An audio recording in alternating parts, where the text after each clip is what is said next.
G'day, my name's Todd Standing. I'm the man who takes people out into the field and has them either live interact with or eyewitness a Sasquatch. It's very prudent for me to say that today because I've done this with Les Stroud, Jeff Meldrum, and today we're going to talk about a wonderful, wonderful man in my life that I never had such a wonderful mentorship with. I never had somebody that I felt was more of a father figure in my whole life than the late, great Dr. John Bindernagel. It's been a long time for me to be able to talk about this because it was very, very upsetting to me when he passed away. It's even still hard for me to talk about it right now, but I want to talk about the greatness of a great man. Personally, just the relationship that I had with him, it was really I admired him so much. He was so great. I felt like he's obviously this wonderful older generation that was very conservative, and he was always trying to slow me down, and I was always trying to push him. Just as an example with the court case that I was working on, in the beginning he was very much against it. He strongly disagreed. He was not going to testify until we had a great lawyer and that things were appropriately done, and he was like that too because he has a PhD, he has a doctorate, he has such a reputable name of being such an honest, wonderful, integral person. And you got me, being crazy and pushing the limits and, just risking it all. And you have to understand, I wouldn't have even proceeded with the court case if in the end he hadn't given me his blessing. And his conservative way of thinking, which is wonderful. He was really, I learned what the term gentleman meant when I grew to know and love Dr. John Bindernagel. But in the end, I pushed him to do the court case. He agreed with me in the end. We're going to talk about lots to do with John Bindernagel today. I even have a new intro just for John Bindernagel, so let's do that, and we'll get to more in just a minute. This whole idea, has the Sasquatch in fact been discovered? See, my thinking is that every person who sees a Sasquatch discovers it for himself or for herself. But that's usually as far as it goes. Once he or she tries to talk about it, there's ridicule and rebuttal and discomfort. One of the things that keeps me going is that, we're in this situation where people they're not pushing away Sasquatch knowledge, but they're not terribly receptive to it either.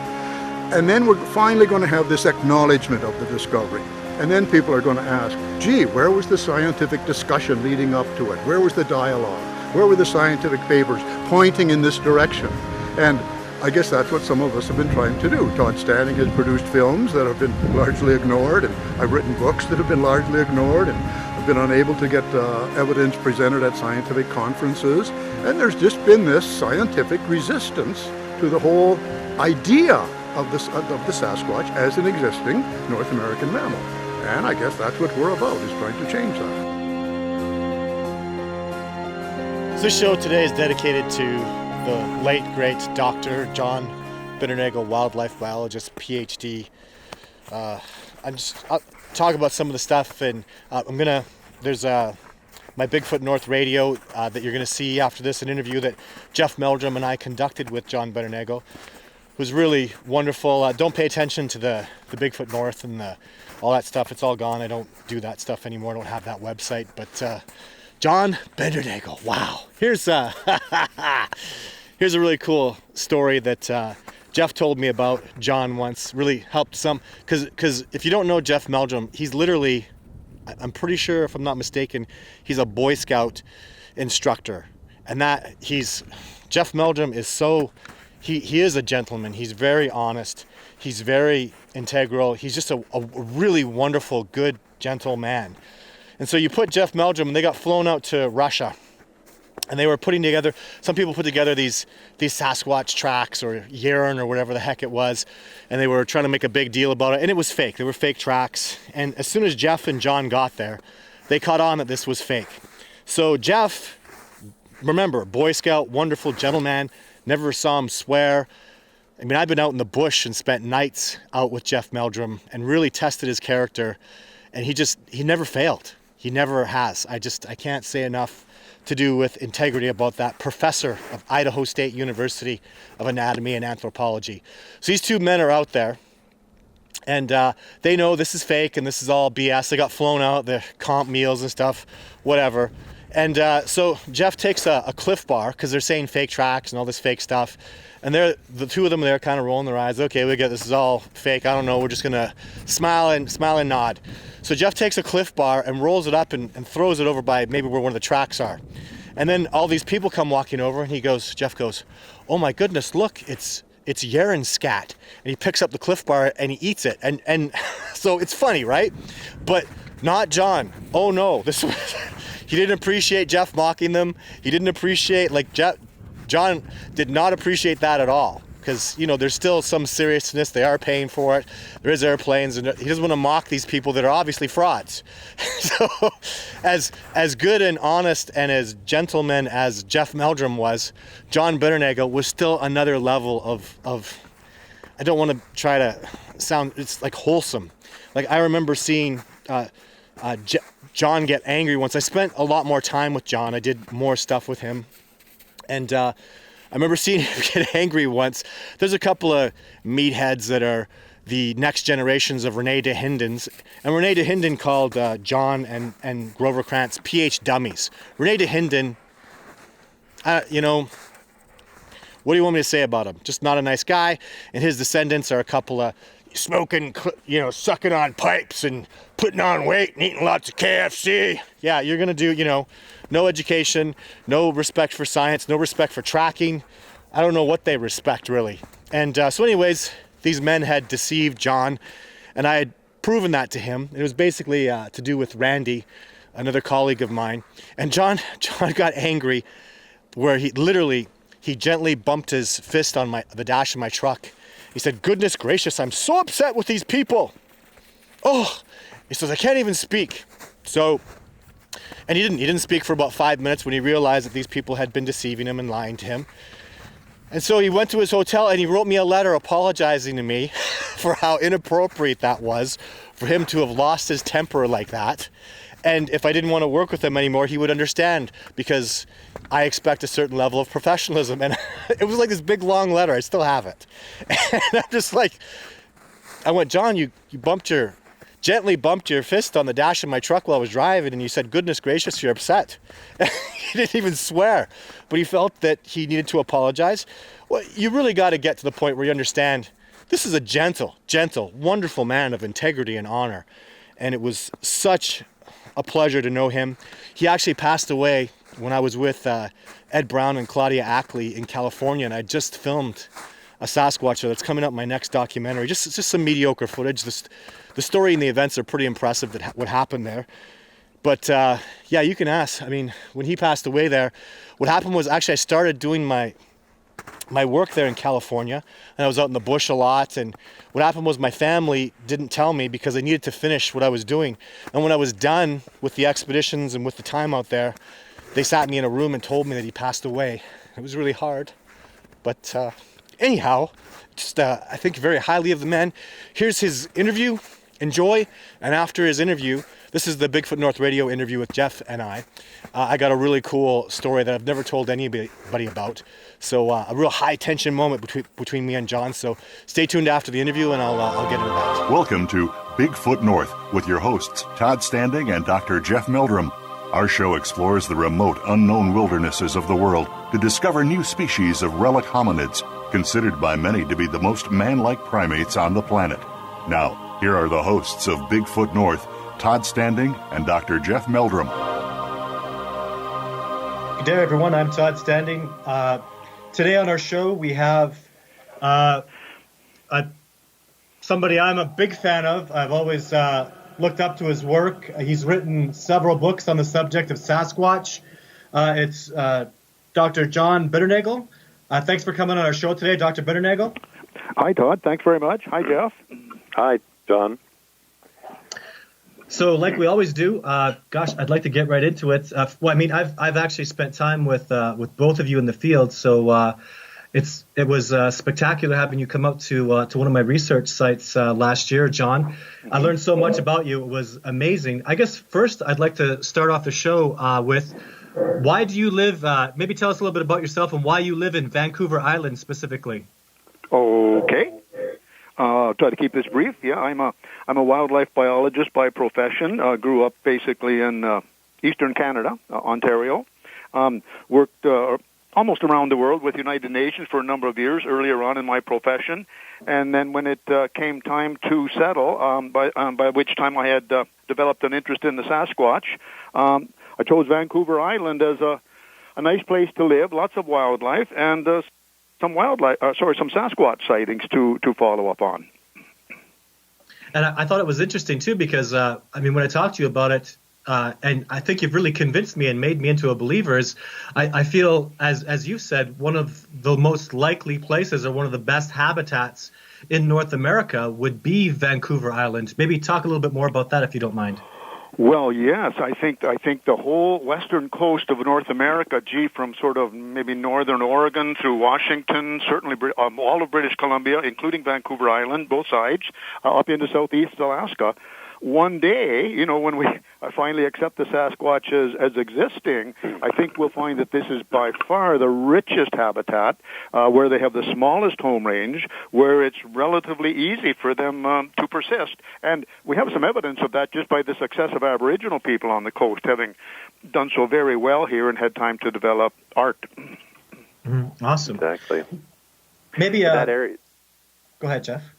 That area you're describing, John, is classed as temperate rainforest, if I'm remembering correctly. And what I found interesting as I was looking more into that habitat is that it's estimated that our current temperate rainforests in North America represent just a fraction, perhaps less than 10% of the extent of that habitat previously, back prior to the Pleistocene, probably. And I can't help but wonder if perhaps that isn't the primary habitat, the core habitat for this wild man of the woods. Interesting. Good point. Yeah, might well be, eh? So what got you into the whole Bigfoot phenomena, John? Well, it's a bit of a story, but again, I'll try to make it brief. I'm in third year university, 1963, back at the University of Guelph. And Ivan Sanderson had written an article in Argosy magazine about what we now refer to as the William Rowe account of 1955, when William Rowe saw this so-called ape man. Anyway, good article. Obviously, Argosy magazine is not a scientific magazine, but it was a respectable outdoor magazine in its day. Anyway, I raised it in a university class, third year, and said, "Gee, what about this ape man?" Well, we get this kind of smirking laughter from the professor who says, "Oh, we can't possibly discuss that here. We have to." And then of course my classmates all laugh because I've made a fool of myself. And then we go on, to the normal stuff of wolves, moose, deer. But, it kind of got my back up because I was about, 20 years old at the time. And at that time of life, young students in science are still somewhat idealistic. And I thought, gee, can we not be more open-minded than this? Well, at the time, there was almost nothing available in the literature. Except a little bit of stuff on Yeti. But a few years later, by the late 60s and early 70s, John Green's books had come out. And there's a next step there in that I was able to get those books. And that kind of cinched it, and that's what actually led to me coming out here. Now, what's your first, since you're a scientist, I know you're very hands-on about things. What's the first piece of evidence that really, do you believe in Sasquatch? You wrote a book called The Discovery of Sasquatch. You're more of I'd call you a knower in it, wouldn't you? Or maybe explain your position on how you feel about the reality of the species is. Okay. I and as you may know, I try to avoid that word being believing in, and I say this is an evidence-based conclusion. I find the evidence compelling, and therefore I have been convinced by the evidence.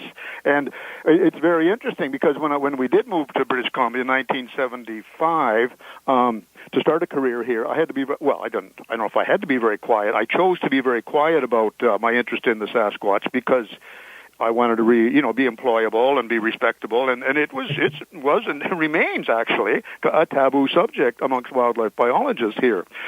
But in 1988, my wife and I actually found fresh tracks in the mountains near here, and amazingly, I mean, we got to make some really nice casts, and the casts were sitting on my desk from then on. But amazingly, I still did not become fully involved in this. I'd been doing interviews and just basically generating files on them. But it took those casts and a little more time before I actually started devoting. Well, now of course it's pretty much full time, but it got increasingly more time devoted to this.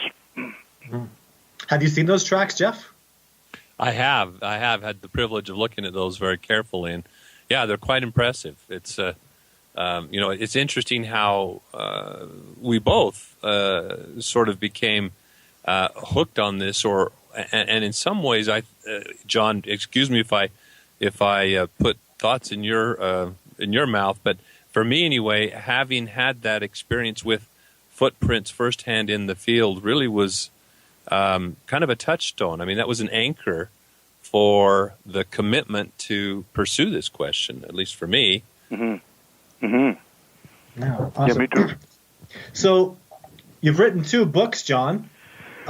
Maybe tell me a little about the 2 books that you've written so far. Well, it's almost a sore point because I feel they've been such failures. But the first one, I really thought I was doing a service by pulling together Sasquatch anatomy, behavior, and a little bit about ecology. And what I thought I was doing, this was the first book called North America Sasquatch, the Great Ape.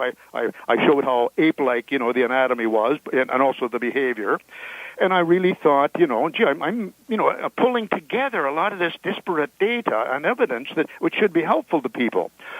Well, it was essentially ignored, especially by the scientific community, and that's when I came to the discovery, the awareness that I had described the anatomy and behavior of an animal not yet considered to have been discovered. Hence, some years later, the second book, which I spent 7 years on. Anyway, the discovery of the Sasquatch. And that was a pretty exciting 7 years academically and sort of intellectually, because there I was looking at the discovery process of the Sasquatch and basically seeing, why is this discovery so prolonged? Why can we not move on to acknowledging the discovery of the Sasquatch? So it hasn't been particularly successful as a book, but it was a very fruitful period for me in the writing of it. Yeah. Well, I think they're both very substantial contributions to literature.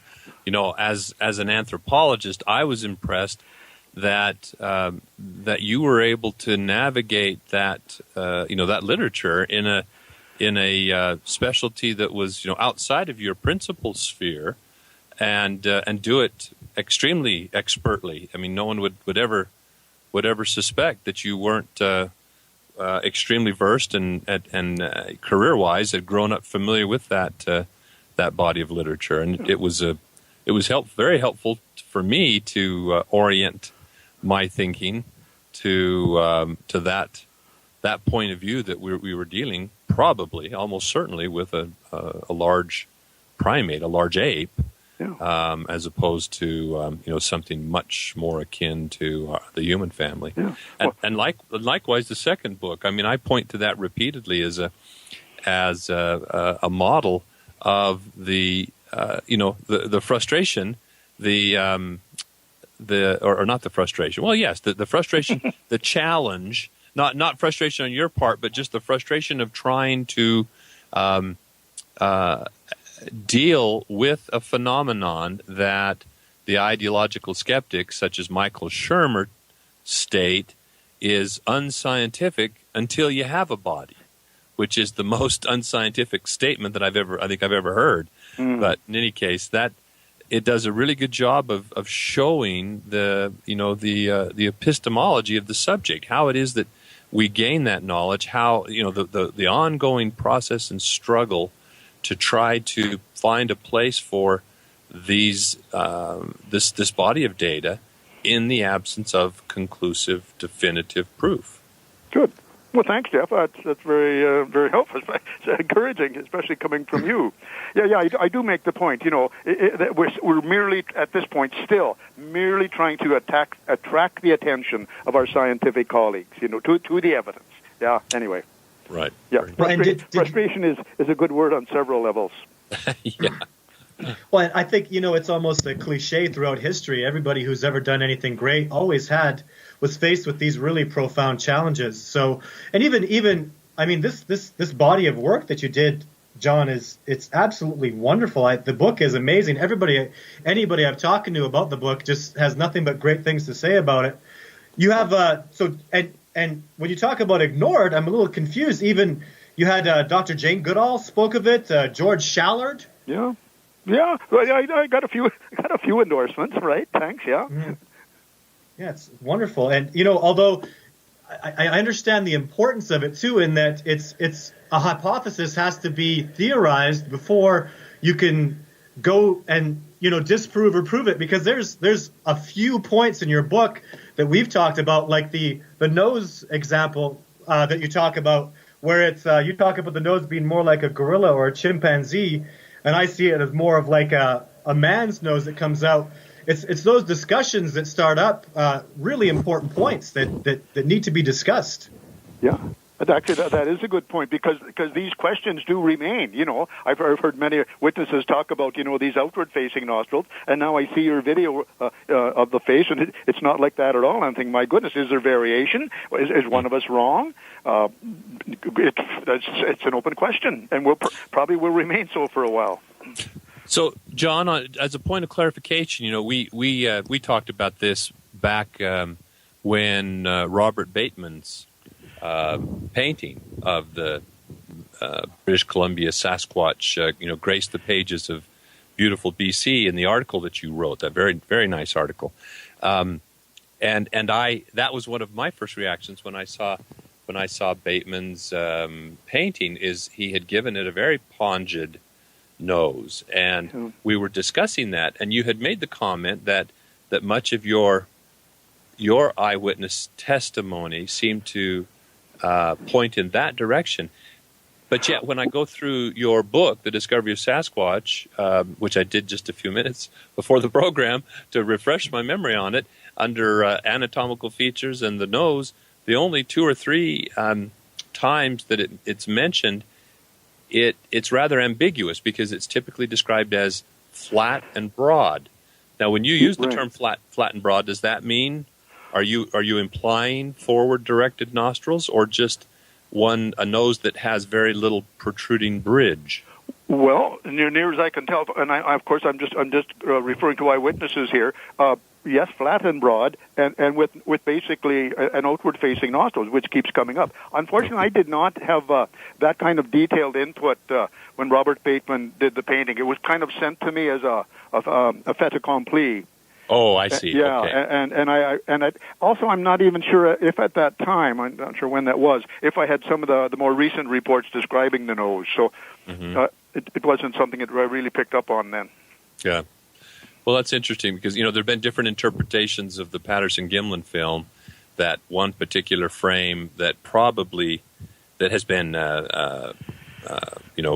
disseminated so widely that it has that very Neanderthaloid face and the very distinctive lips, which can't be seen in any other frame or any other copy of the film or any other single frame, versus Owen Caddy's analysis of the facial features, where, like you, he interpreted a much more forward-directed set of nostrils, and it's interesting. There's also a book that is written by Bauman, and I can't see it on my shelf just at the moment, but inside is a large painting that apparently Ron Olson commissioned. Ron Olson of the the North American Wildlife Association, which was the organization that succeeded Roger Patterson's Northwest Research Association. And it has this interesting interpretation of the Patterson-Gimlin film subject, and it has the nostrils directed straight forward. So it is interesting how there's and yet when Roger Patterson, of course the cover of his book predated the film, but he has that rather flat, broad, more negroid shape of a nose, which sometimes has more forward directed nostrils, but certainly not the pushed back appearance of a pungent nose. So you're absolutely right. It's an interesting conversation, and we'll not know for sure until definitive videographic or photographic imagery is provided. Right. Good. Certainly not Rick Dyer's example. Well, and I would contest that there's my footage, right? And all my footage, everything that I've ever filmed, it's always been with the nostrils, very, very human-like.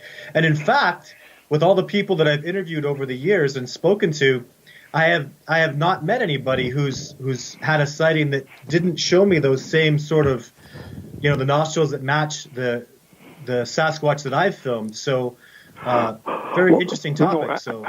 Actually, I think that's a good point, because all of us, all we investigators, our conception of the Sasquatch is based on the eyewitness accounts we've heard or that people have drawn for us or whatever, And although they add up, it's still a very limited number. And what I've heard is a different group of people probably than what you've heard and what Jeff's heard. And so we come to something, and it may not be an agreement for good reason.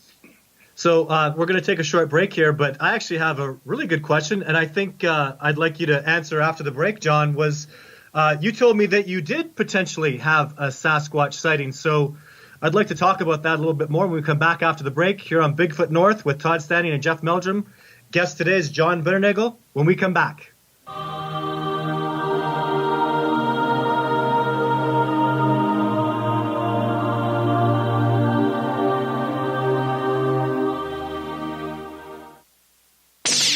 The Internet's number one talk station.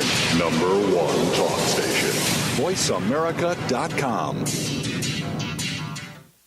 The Jane Goodall Institute is an organization dedicated to continuing to protect critical habitat for chimpanzees and other great apes in Africa, to work with and empower African communities to improve their lives, and to encourage young people around the world to take positive action for the planet. Go to janegoodall.org to sign a petition, get educated, and help to ensure great apes have a future on our amazing planet. That's janegoodall.org.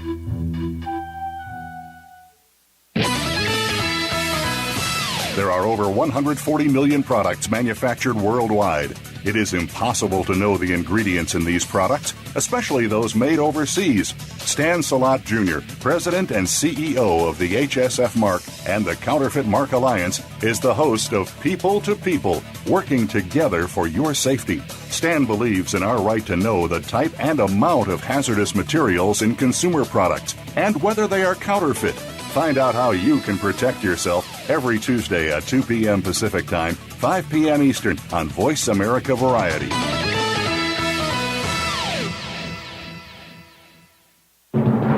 The Complete Sylvanic Collection is an online download featuring videos, stills, chronicles, and audio collected by Todd Standing. It is an enormous collection of some of the most significant evidence ever recorded. Visit sylvanic.com or bigfootnorth.com to see these downloads, video footage, and to find out more about Todd's work. You can also find the Bigfoot North products for sale in the online store. Our sightings are just the beginning. Visit sylvanic.com or bigfootnorth.com and see what you're missing. The Internet's number one talk station. Number one talk station. VoiceAmerica.com.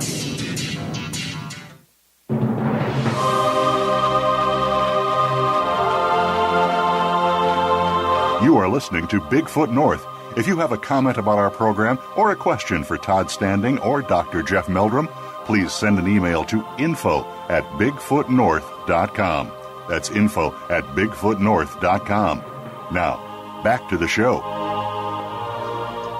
All right, excellent. We're back. And now, so continuing on with the question, John, about your potential Sasquatch sighting. Give us your background and tell us what happened, please.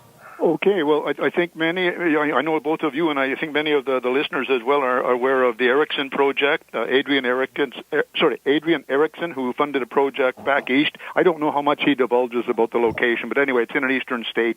And he offered me, I think it was 2007, he said, John, if you're willing to go there for a week and spend a week, there's this habituated group of Sasquatches, I'm sure you'll see one. So I thought, well, that was a pretty good offer.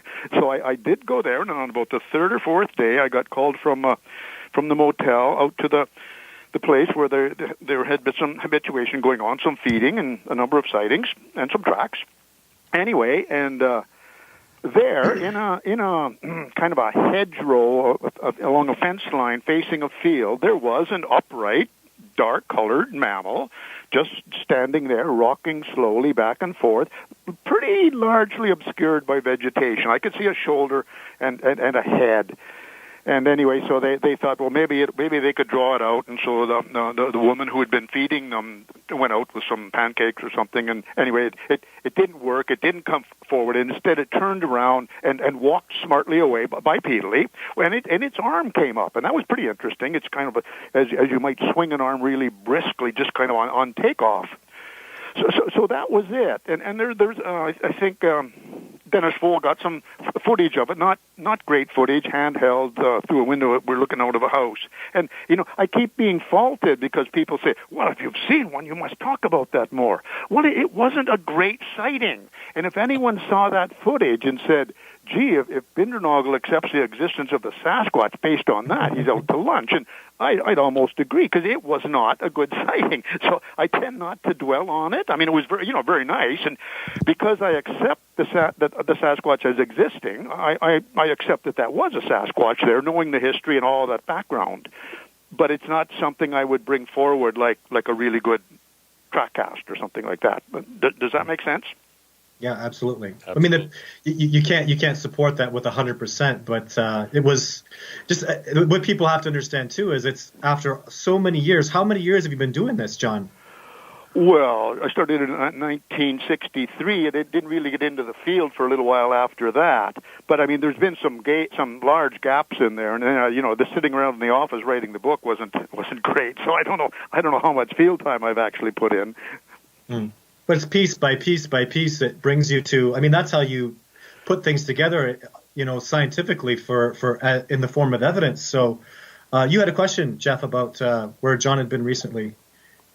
Yes, John, you shared with me that you one of your most recent presentations was at a university venue. Can you tell us more about that?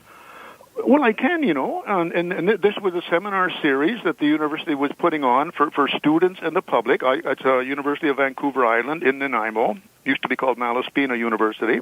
And I got this invitation to speak alongside others talking about, fossils and that sort of thing. So I did it, and, great turnout. And you probably know this also, and both of you from speaking, the subject really attracts a lot of people. So, full house, people sitting on the steps and that, and good questions. And, I just went through my 40-minute PowerPoint presentation, reviewing evidence, and largely for the benefit of students, just talking about this whole thing about scientific resistance, that, when a discovery claim is perceived as far-fetched or even preposterous, there is this resistance. And I don't know if that worked or not, but it was good. Yeah, it was good. And one of the things about this type of thing is that I was able to get a little bit of a video clip, a video thing on the local television, the Vancouver Island television, actually, about the day before. And, there's been this trickle of reports coming in since then, and this is always the good thing, is that, people realize, gee, there are a few investigators out there taking this very seriously and appearing to make sense, and maybe they'd like to know about my encounter, my observations or whatever. So, yeah, it wasn't bad. What I would like to mention, Jeff, though, is something I had last year, and that was being invited to be the banquet speaker at a conference of wildlife professionals, 500 of them.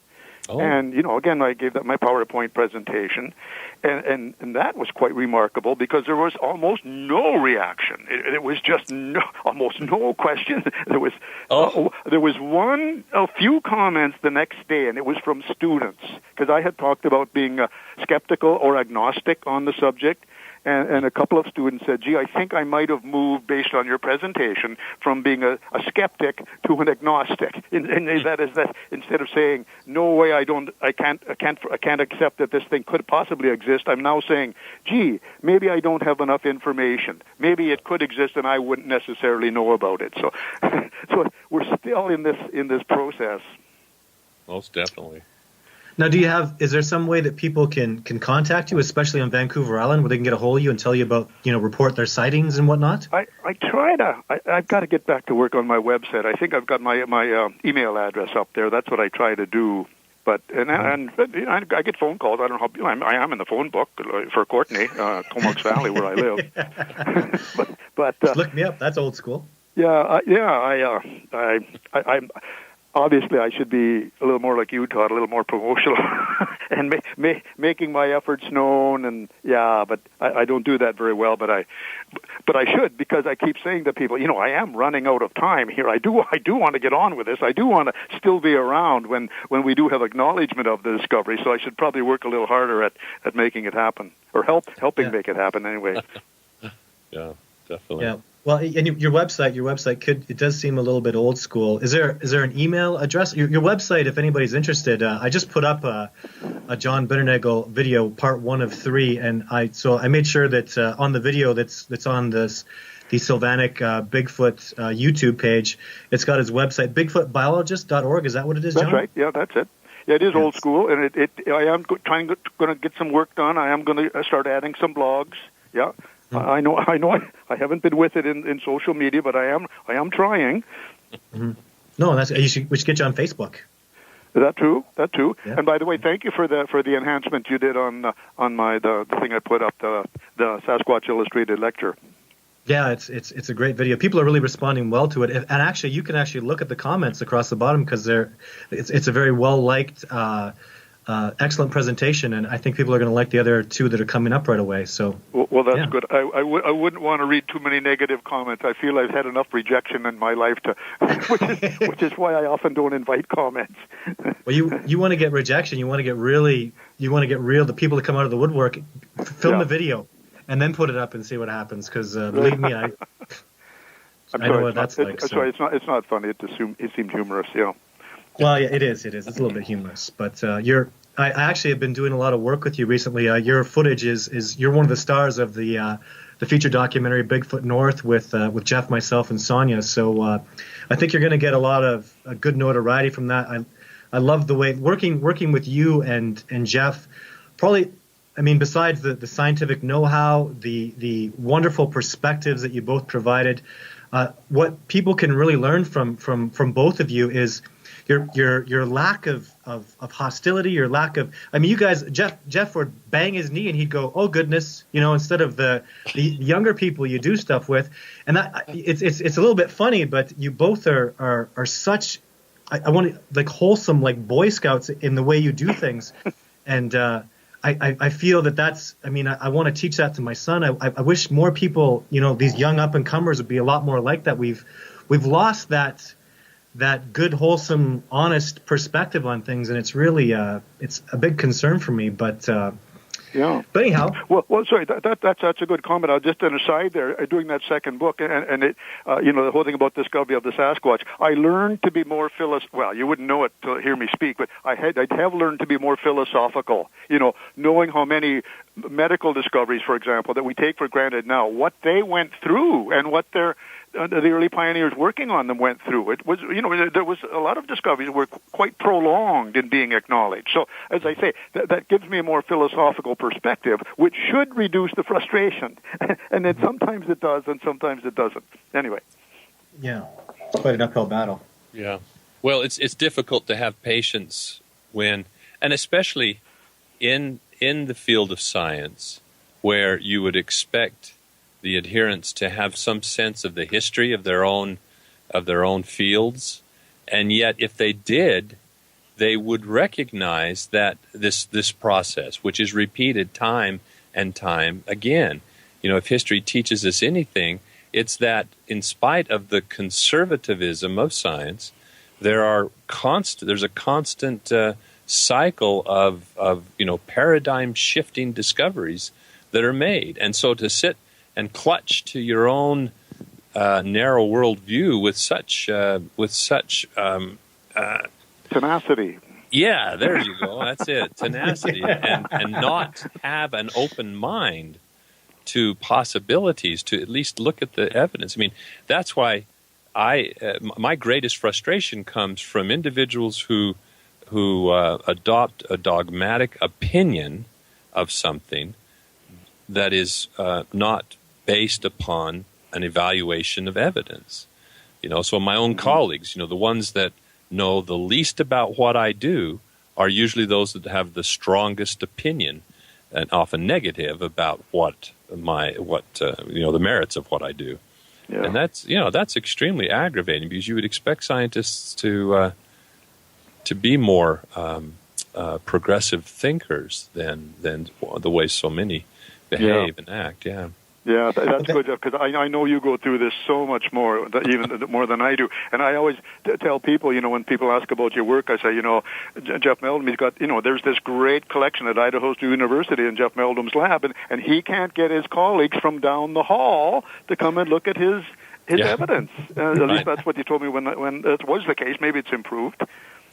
Not much, no. And what's interesting, because your comment about the 500 professional wildlife biologists who sat there silently, that's the way the pendulum has swung now.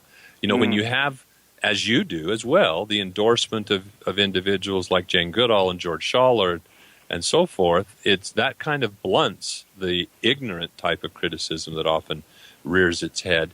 And so the alternate treatment is to ignore it. And the silence sometimes is deafening. Mm-hmm. And that's kind of a phase that I've sort of entered where, I'm a full professor now. I'm a senior member of the department. I am productive. And even in spite of my activities in this arena, I continue to be productive in others as well. And so they can't criticize me on that basis anymore, or throw up roadblocks to my academic progression in that way. And so basically, the tact is just simply to ignore me. Wow. I'd like to ask you this, John. I mean, you're a wildlife biologist with a PhD. For God's sake, why haven't we been able to make this discovery? What's going on? Why? Well, people say surely by now, wildlife biologists are out there. They would have seen one.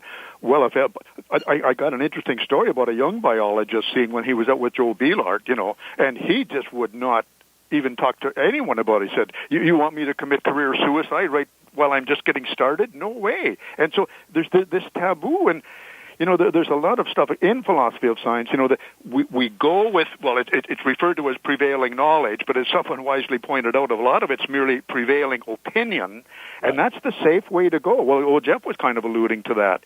And, I think we're a pretty conservative group, wildlife biologists. And, and I have talked about, and I talk about it in that PowerPoint presentation. Here we have, like on my desk, a field guide to the mammals of North America. There's an upright bear in there, a little sort of drawing of an upright bear, but there's certainly no Sasquatch. The Sasquatch is not an option. And the assumption, of course, and it's not a bad assumption, is that surely that book or that list of North American mammals is complete by now, especially for something that's, weighs 800 pounds and is maybe 7 feet tall. My goodness, we're not that bad that we'd have missed it. Well, I'm not saying we're bad to have missed it. But it's like Jeff says, we've chosen to ignore it. It doesn't fit. It's an enormous claim. It is. It's such a miracle that I think that's one of the biggest problems that people have, is the miracle of this most man-like primate on the planet here under our nose all this time. And something that people forget too is that this is a two-way sort of game. It's the discovery of them they don't want to be discovered. Obviously, that's a given. They're not walking out, they're not making conversations with people.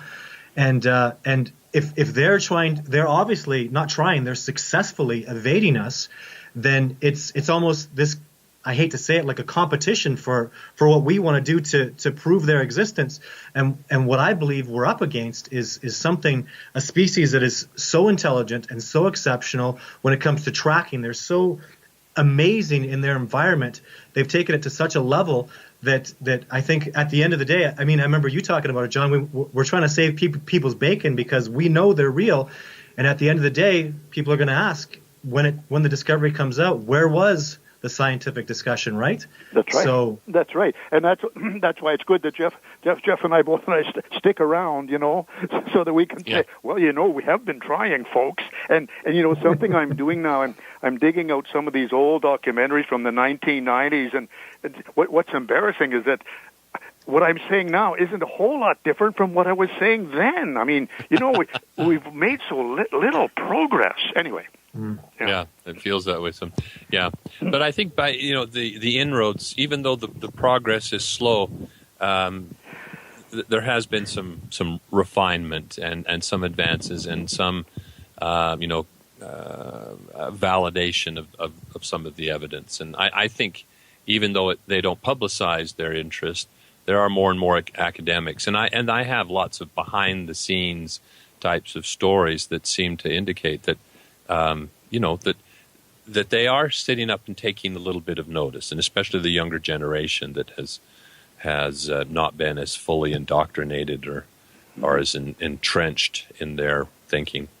Yeah, a little more open-minded, which is really what we need on this. In case either of you don't know, Angus Reid, one of the most respectable survey companies in the world, did a survey of the United States and found out that 30% of Americans believe Bigfoot is either real or very probably real.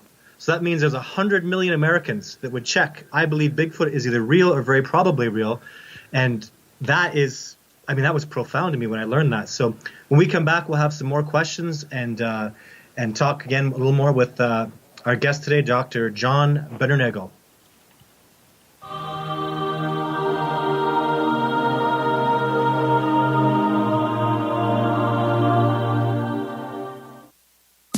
Streaming live, the leader in Internet talk radio, VoiceAmerica.com. The Jane Goodall Institute is an organization dedicated to continuing to protect critical habitat for chimpanzees and other great apes in Africa, to work with and empower African communities to improve their lives, and to encourage young people around the world to take positive action for the planet. Go to janegoodall.org to sign a petition, get educated, and help to ensure great apes have a future on our amazing planet. That's janegoodall.org.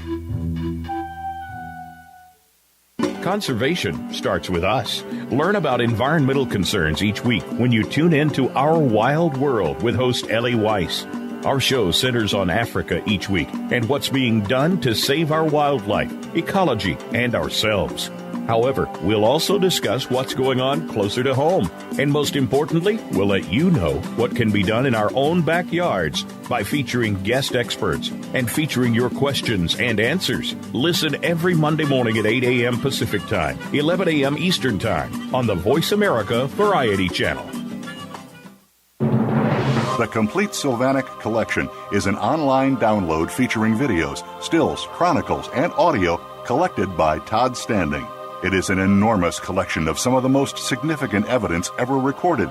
Visit sylvanic.com or bigfootnorth.com to see these downloads, video footage, and to find out more about Todd's work. You can also find the Bigfoot North products for sale in the online store. Our sightings are just the beginning. Visit sylvanic.com or bigfootnorth.com and see what you're missing. Streaming live, the leader in Internet talk radio, VoiceAmerica.com.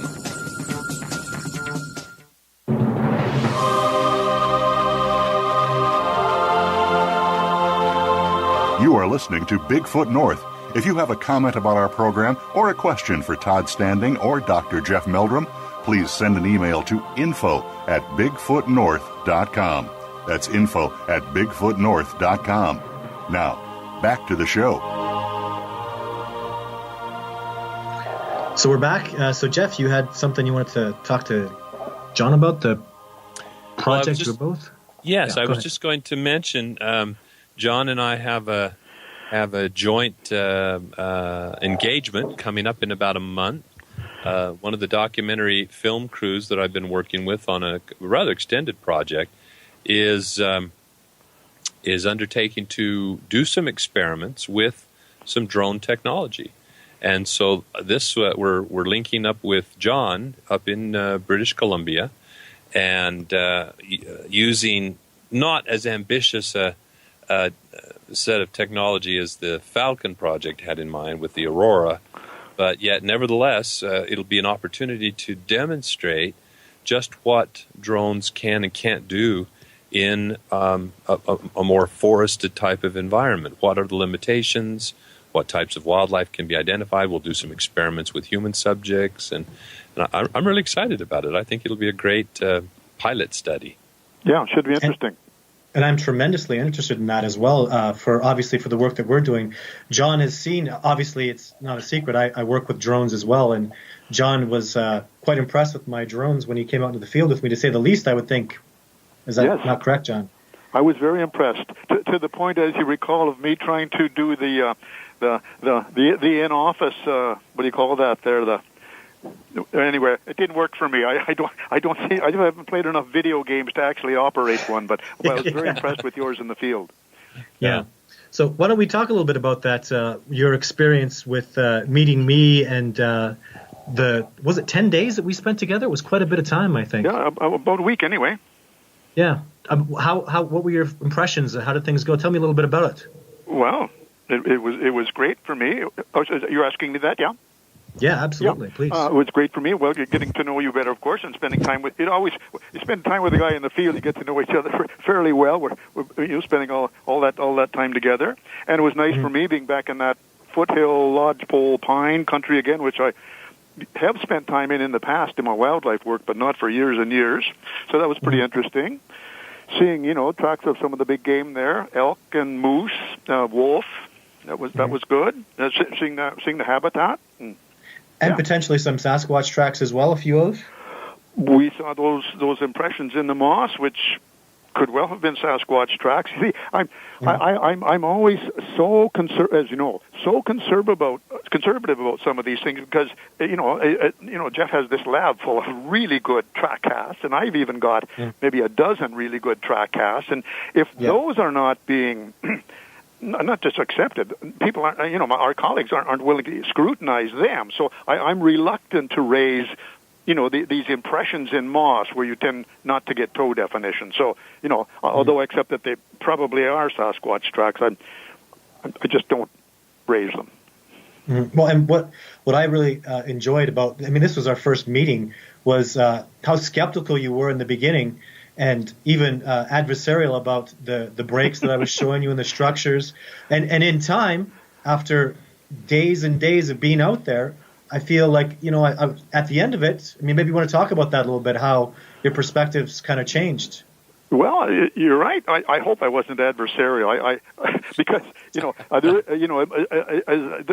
quote Carl Sagan on skepticism. He was a real booster of. He said, healthy skepticism is definitely an important part of science. But then he also says, but if we're too skeptical, we will miss things. We will obstruct scientific progress. So I use his quotes quite a bit. So I am being skeptical is not a bad thing.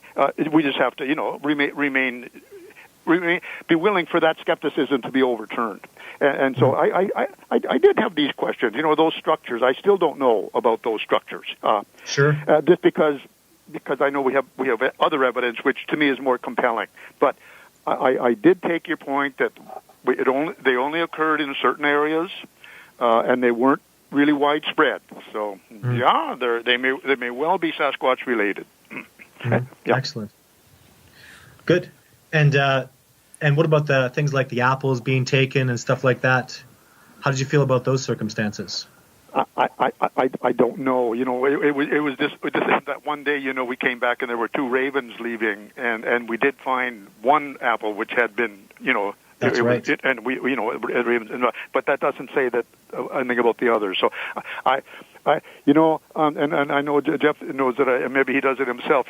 There's things I put on the shelf. There's things I say, gee, this is great. I accept this. Let's use that and move on. There's other things. Gee, I really don't know. Let me put it on the shelf for now, and we'll pull it down later when we maybe find a place for it to fit in. So, I put that on this sort of metaphorical shelf, just as a. Gee, I just don't know. Yeah, I have a very similar approach to things. You're absolutely right, John. And for me, sometimes it's just a matter of time too, to think about it and have the time to sit and look at it from every possible angle.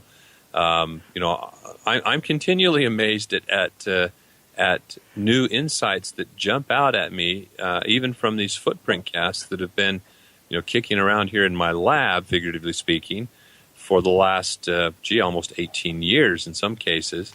And invariably things, when the right question is asked or the right contrast is juxtaposed, suddenly jump into focus and become clear. And so, when people have been hounding me for response to their various objections and questions and critiques of things that Todd has put out in the past, I try to reiterate to them, look, my presence here on this radio station, my visit to his study site, is not in itself endorsement of everything. It is simply that I've seen enough that my interest is piqued. My curiosity was sufficient to take him up at his invitation, and as was yours, John, and to come out there and take a look, and let's see where it goes. And I'm still in. It's still a journey, not haven't arrived at any destination yet. Mm-hmm. Well, and I didn't expect to. This mystery is not going to be ended in a little 3-day expedition like that. Exactly. But it was my goal to. I worked very hard for an extended length of time to make sure that when both of you came out, it wasn't for me to see a Sasquatch or to have an experience or to evaluate evidence I already knew was there. It was about getting you two to really see what I was capable of and what my research has brought me to the level of, and it was very exciting for me. I felt it was really, really, really successful in moving forward. I feel like this research and the people that I work with now are really. I feel like this is bringing up Sasquatch research to a level that it needs to be at, and that also includes the work that I'm doing with Les Stroud. That we had really significant success with him as well. So, and I'm super excited about the new technology because I really believe that can take us to the next step. Where, my goodness. I say I can get Sasquatch to come around me, which happened, I believe, on a few occasions, especially on the episodes of Survivor Man. And now if we can track them with drones from above and all this kind of new technology, if we could see them better with our thermal vision, it's really taken us up to a new level of success that I'm very excited about it. What do you think, John, it's going to take to make this discovery? What do we need to do to really push this up to the next level? What should I be doing? Well, obviously our colleague demand a type specimen, a cadaver, mm-hmm. and of course that would be, overnight acceptance. Suddenly it's acknowledged. Well, I don't know if it's going to take that, or if maybe the ongoing DNA studies will provide something that becomes definitive. But what I do know is that when we do reach that tipping point, and this is what interests me especially, that's when people will look back, and that's when scientific-minded members of the public will say, gee, why do they appear to be surprised that they find that the Sasquatch actually exists, on the basis of this cadaver or whatever? Didn't they see it coming? Was there no scientific discussion? And that's when we come back to what I mentioned earlier. We tried to create discussion. We wrote books. We wrote papers. We spoke, some of us, a small minority. And Jeff tipped me off to this earlier, and because in the investigating community, you do get a lot of criticism of the scientific community, and I say, they have been unwilling, to scrutinize the evidence, but in defense of science, I think people should know that science, in a way, is working because there are a minority of us, just a handful. Unfortunately, some have passed on: Grover Krantz, Richard Greenwell, but some of us persist. Sorry, that's not what you asked. I got going on that. Mm-hmm. Well, let me explain. I wanted you to bring up DNA because that's something I want to talk about. I've been talking to Jeff. Now I'm talking to you. I have DNA. If this can bring it up to the level where it gets acceptance, show me who to pass it off to. Right now, I will get out there. And people think, well, this is just no problem. People are going to accept it. No, I've been to post-secondary institutions that I attended school at, and they've shunned me away. I've talked to people in major the big Oxford DNA thing that was going on with Brian Stykes. I asked 20 times to be a part of that. I've got 3 definitive samples of Sasquatch DNA that I would stake my reputation on immediately, and they're significant samples. Where do I go? Who do I take this to? Please tell me. Well, Jeff's the person to speak there. And have I not brought this up with Jeff? Yes. Well, yeah, you did. I don't know if it was last week or when we were talking with. Even in the field, I had this discussion with you as well. Right. Well, yeah. Yeah. And certainly, and that's on the docket. I tell you what, my life is kind of in a very tight landing pattern right now as finals are upon me, and when this semester rolls to a close, I'm going to be going gung-ho on a bunch of projects, and that's right near the top of the list. So we will figure it out. Well, I think what people don't understand is when I go to a post-secondary institution with this DNA, the problem, the resistance is that if it does come back as something significant, now they're endorsing, and I've heard them say this to me, now we're endorsing unicorns and Santa Claus. So because they really have to, and I expect this. I expect when I provide them with DNA that comes back as unknown primates, something very similar to a human, when they have those kind of results, which they can deduce at this point in history, I expect them to publicize it. And most of them will even start the conversation. Well, we'll do your DNA, and I have very limited DNA. Don't think I have truckloads of it. This is an extremely rare species. We'll do your DNA, but we're not going to publicly acknowledge it. Well, what's the point then?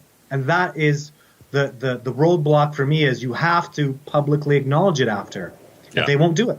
Well, we'll get that taken care of. I know people who the prospect of publishing a novel DNA sequence of an currently unrecognized species would be a brass ring in their eyes, and so we'll get that hurdle overcome. Well, and perhaps we'll get that done in our lifetime. I sure would. Yep. Remember, I've been trying to do this since 2006. So let's set a goal to get it done before the summer's out. Okay, I'm up for it. And as you know, and the other problem is they always want money. So I actually am in a position where I can pay for stuff as long as they're not asking me for $20,000 a sample, as long as it's somewhat reasonable.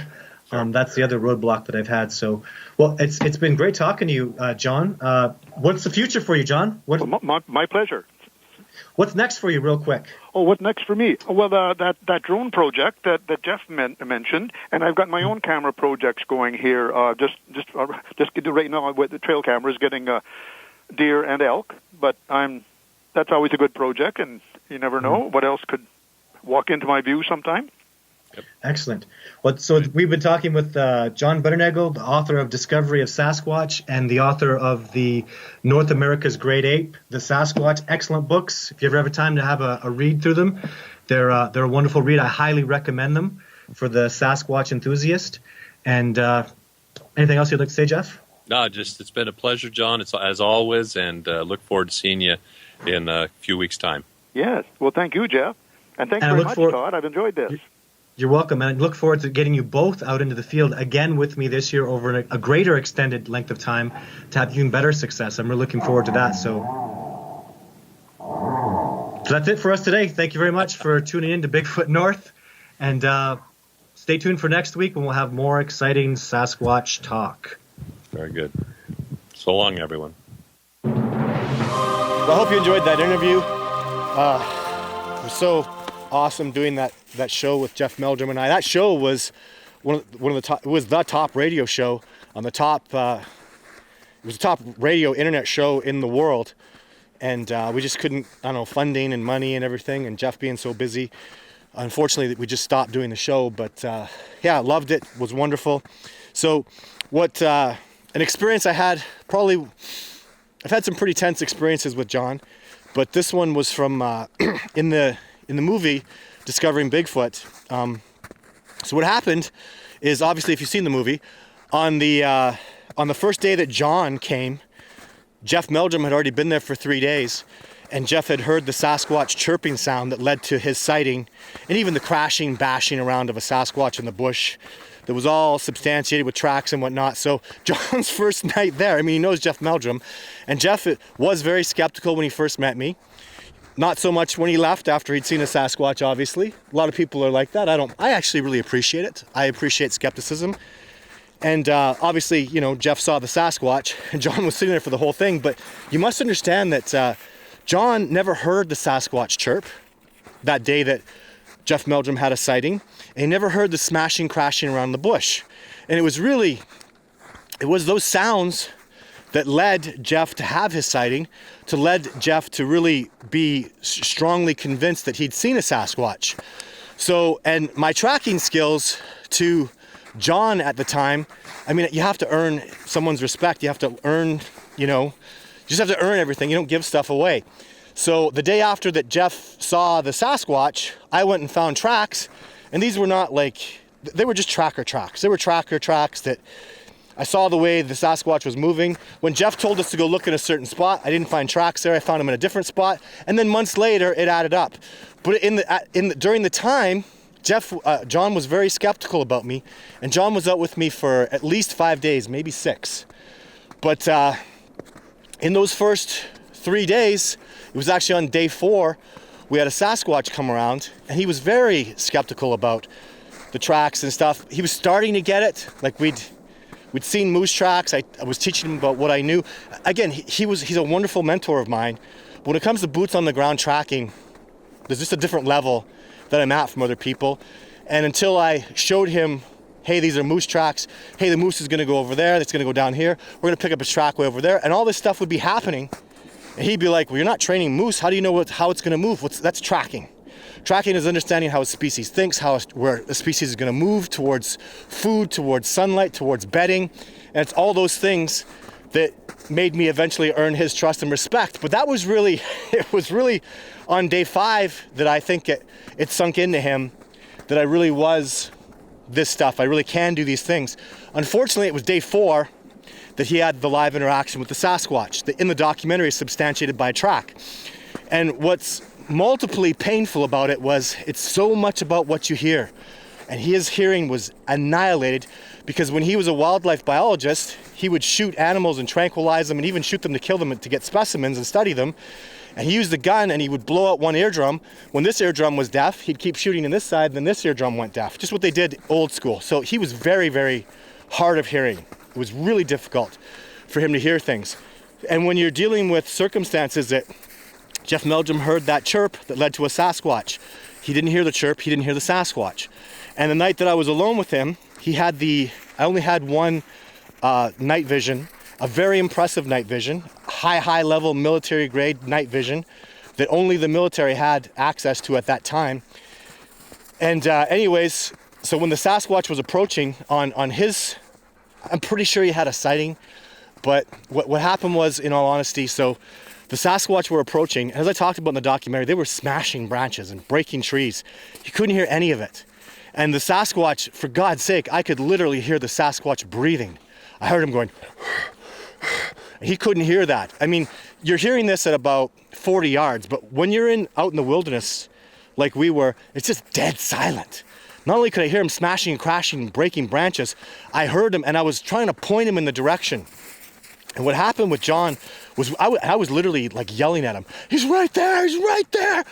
I'm like grabbing him and shaking him. He's like, I'm so sorry. I can't hear anything. I don't hear anything. And so I can't see the Sasquatch because I don't have the night vision, but I'm getting him to look in the spot.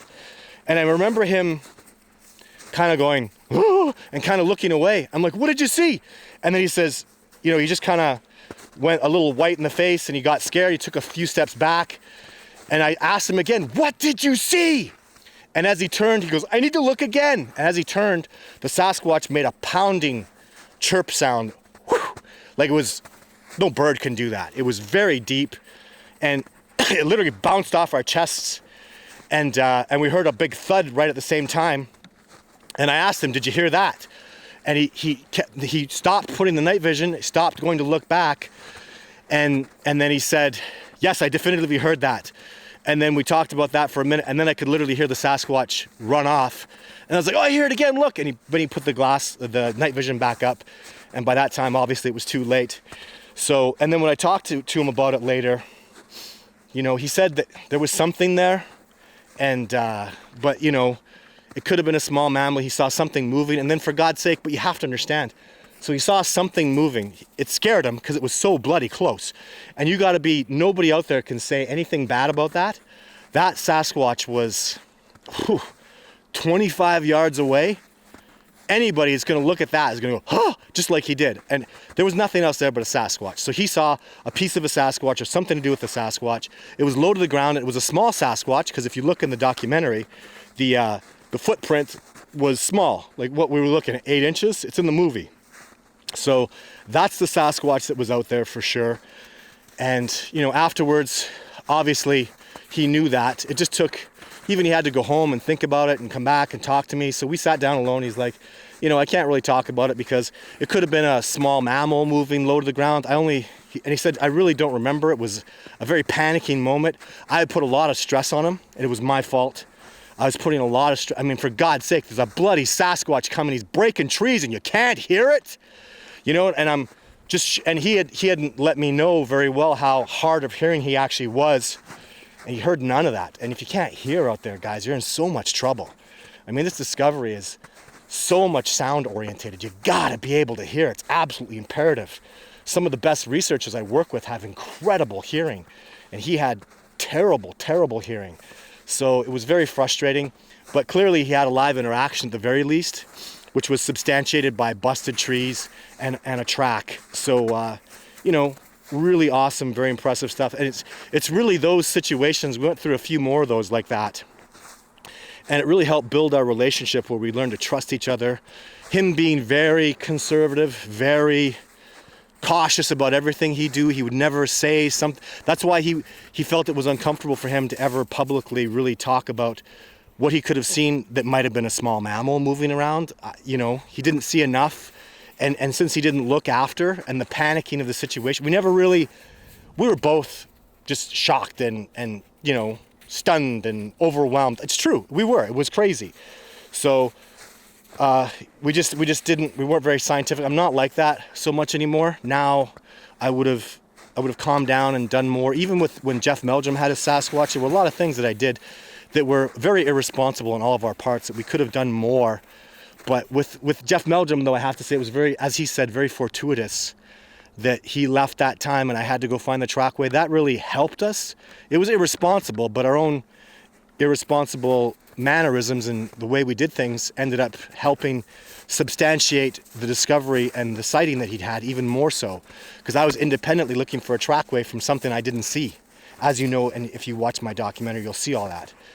But anyways, so John and I went through we never had arguments, but we had disagreements about stuff, and it just became very clear to me that, you know, he moved forward very slowly and very conservatively in this discovery process, and I have no desire to be like that. Crazy, jump off a cliff and build wings on the way down, and it gets me in a lot of trouble, and it makes for a harder life, because that's not the easy way to do things, but it's just how I roll with this because this discovery is so important and I'm so passionate about it, and so was he. So I just can't say enough good things about that man. He was one of a kind. They broke the mold for him, and I've never met a human being that wonderful, that gentle, that honest.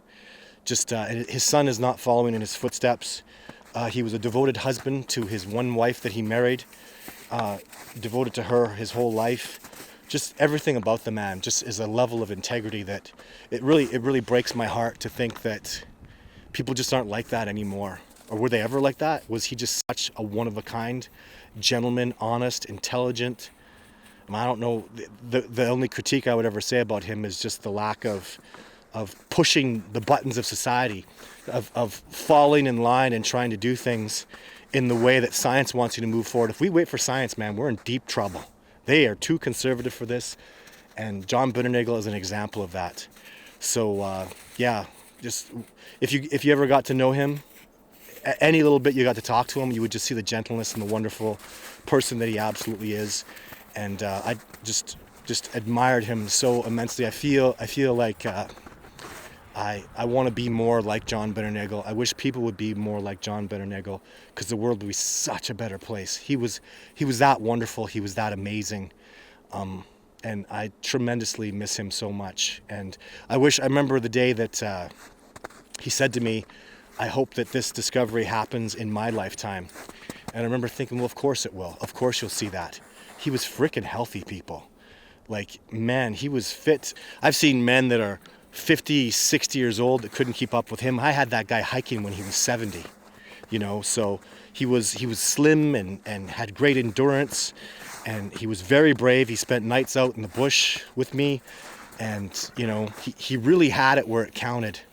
So I just, forever, John Bindernagel will be always just a part of my life, somebody I talk about, and just so much respect and integrity for that man. What a great, wonderful human being.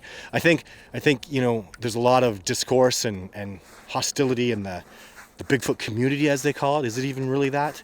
But I don't think any of us are ever going to disagree that John Bindernagel was an absolute wonderful human being. And if somebody doesn't say any as such, I don't really want them in my life. If you have anything bad to say about John Bindernagel, do not tell me. I don't want to hear it. If you think he was a PhD dummy, then just we are never going to agree on anything. He is just, can't say enough great things about him. So thank you very much for listening to my video. May he, that's it. It's just all about John Bindernagel today. May he rest in peace. And I thank him greatly for making the world a better place, because that's absolutely what he did. What a wonderful man. Thanks for tuning in, and we'll talk again soon.